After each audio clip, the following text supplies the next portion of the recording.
Yo gamer, Nemi here and welcome to episode 4 of my character spotlight series, and today my boys, we're going to be taking a look at Eddy Gordo and why I feel as though he's in a better place when it comes to being underrated, because in my opinion Eddy has been underrated for such a long time, and it's just recently that this character has started getting some kind of recognition, and we're gonna talk about that in my series. So let's get right into it. So like, Eddy is one of the coolest characters in the game. Like, capoeira is cool, and I'm sorry if you feel as though Eddy is not cool for you, but to me he's such a great character. I love Eddy. I really hope we see him back in Tekken 8. Like, he's just so cool, bro. Like, capoeira is fun, you know, that's all that it is. So Eddy has been low tier for the longest, right? He's been in a kind of the same situation as Lars. So many seasons spent at the bottom of the tier list. That's Eddy Gordo. That's Eddy. Like, he's been considered a bad character since the dawn of Tekken 7, and it's sad, bro. Like, it's sad. It's such a cool character, but only until now has he started getting some kind of recognition.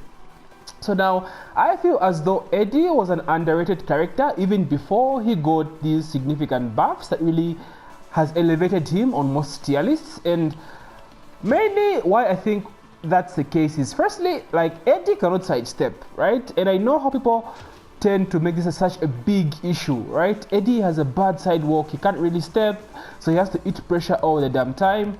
Bro, there are characters in the game that don't utilize sidestep for shit. Characters like Jack, the big bodies, Jack, Gigas, Murdoch, right? None of those characters, Ganryu, none of those characters really have good sidesteps. And yet, there are characters that actually do well in the game, especially Jack. We've seen Anakin prove time and time again of how strong Jack is as a character, despite not having the ability to sidestep. Murdoch is the case as well. Murdoch's offense is so good to the point that it doesn't really matter that he can't step, right? Gigas has come, you know, has been in the light recently as well. I might make a video on Gigas as well, but he's another character that can't really sidestep, but has seen a rise in popularity in terms of like tournaments. I remember he dominated in the EU for quite a while with like the ICFCs and all that, so it doesn't really matter that much that Eddy can't sidestep or sidewalk. And even better, he makes that up by having one of the best backdashes in the game. He's only second to, I believe, Zafina, right? Maybe Alisa, but I think he's second from Zafina. And I'm going to tell you, a good Eddy player that knows how to play keep out and with punishment, with Mirage, is going to be so difficult to deal with. Right? A Korean backdashing Eddy, guys, trust me, it's so difficult to deal with. If you guys have faced Zafina, then you know exactly what I mean.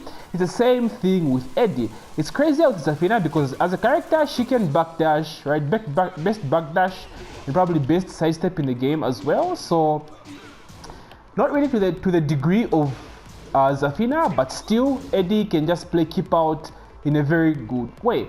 He has one of the best lows in the game, right? Down forward 4, he has down back 2, which can be mixed up with the mid. He has slide 3-4, amazing high crash low, 19 damage, and awesome low. Sidestep 4, one of the best keep out lows in the game, right? He has good lows in Negativa. People call it relax, but Negativa stance 1-3. Full crouch down forward 4. So he has one of the best lows in the game as a snake edge, which is very weird and difficult to see. So when it comes to lows, Eddy has no problem with that. When it comes to mids, he has a down forward 2, safe, he gives knockdown now. He got a buff with the forward 4 hitting grounded now.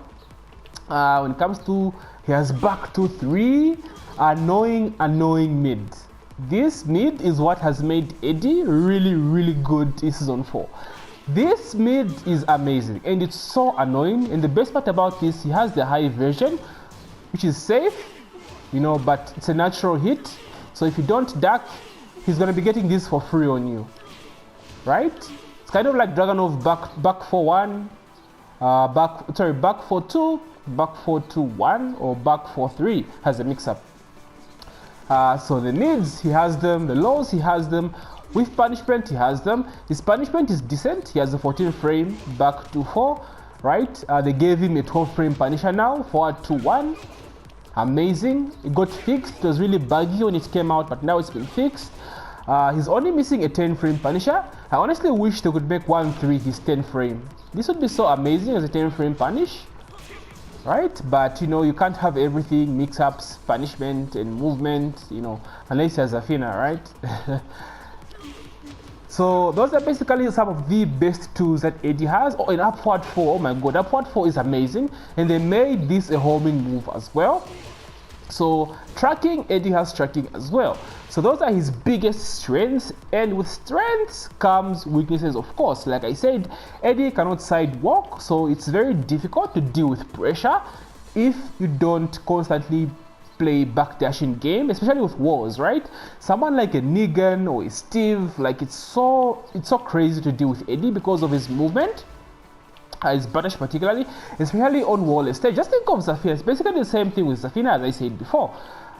His keep out is good, but he has no counter hit tools like a magic 4, you know, to keep you aware, right? All he has is I think 1+2, which is 12 frame high, but he does nothing on counter hit.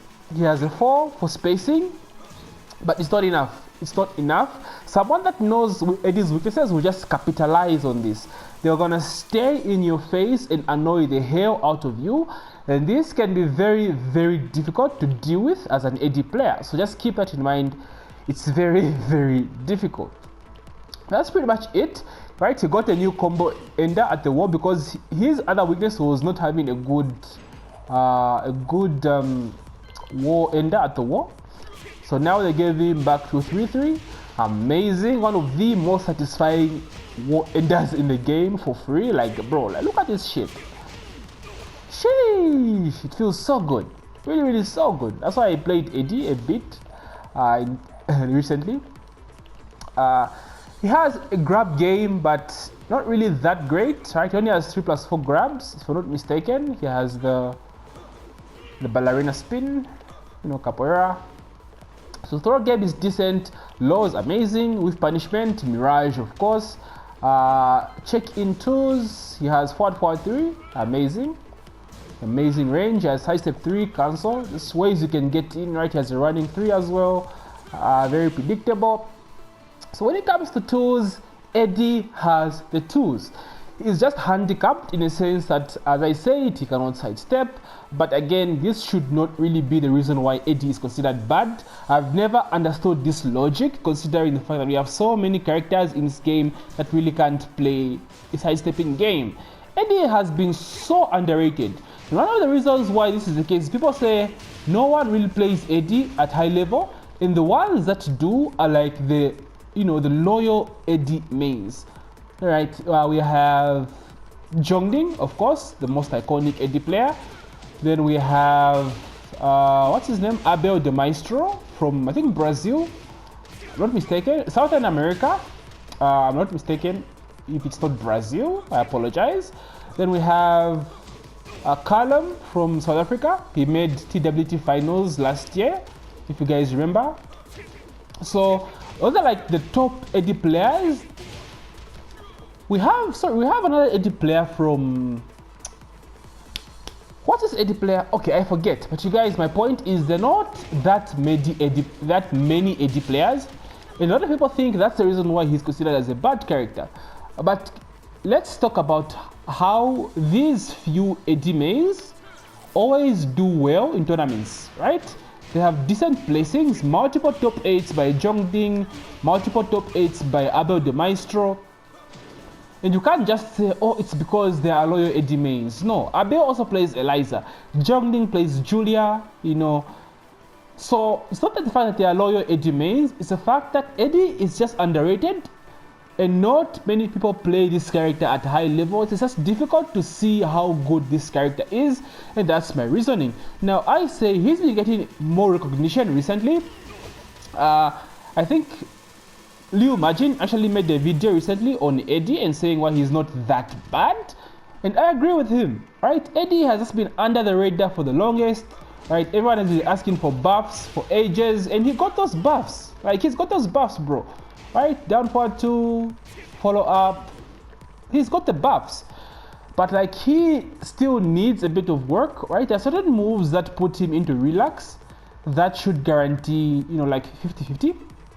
Like the rage drive, for example, he got a buff for his rage drive that let him be a little bit closer, but I feel as though this was bugged, right? Eddy is supposed to get a pure 50-50 between this and this, right? But if you backdash, you can beat the law. The law is not going to clip you, but the mid will reach you. So the best way to counter that 50-50 mix-up is just to backdash. Now I feel as though this was a bug because he's supposed to get all this, right? Guaranteed 50-50 mix-up, kind of like Lei. So he definitely needs some tweaking. Don't get me wrong. I'm not saying he's like the best character in the game. He is like upper mid or like proper mid tier character. So he has this, just a few tweaks, right? Maybe moves like 3-1, maybe leave him a little bit closer. But all in all, if you make Eddy too powerful, he's gonna be so cancerous, right? A very, very good Eddy is difficult to deal with as it is. He just needs a few tweaks, right? His janky moves, like this guy, he's got like counter or carry on his combo, right?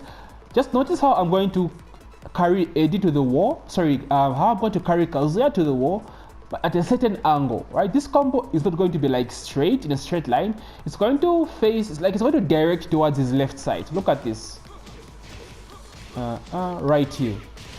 You see this? He's gone towards the left, and it's because of back to 4.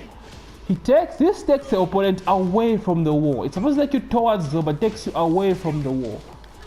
That has been the biggest issue with Eddy. Like, look at that, bro. Look at that, right? But if I do something like this, maybe, what's the other tail spin? Like, look at that.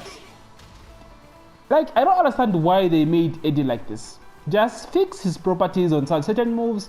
Let his back 2-4 take you, like, walk carry in a straight line.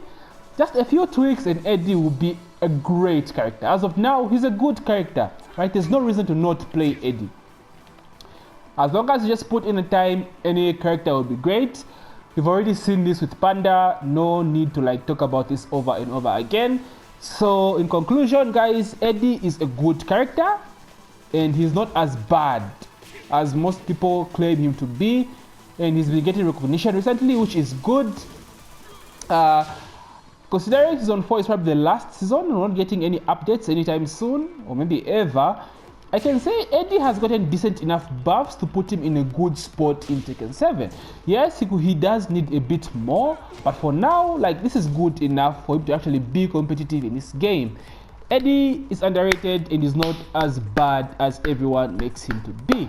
So this has been my character spotlight of Eddy Gordo, my boys. I really hope you enjoyed my video. If you did, please leave a like and do consider subscribing if you haven't already. I might be taking a look at, I don't know, you guys tell me which character would you want me to see in my next episode of Character Spotlight, and we'll see. So enjoy your day, guys, and thank you guys for the support. As always, love you guys, and GG.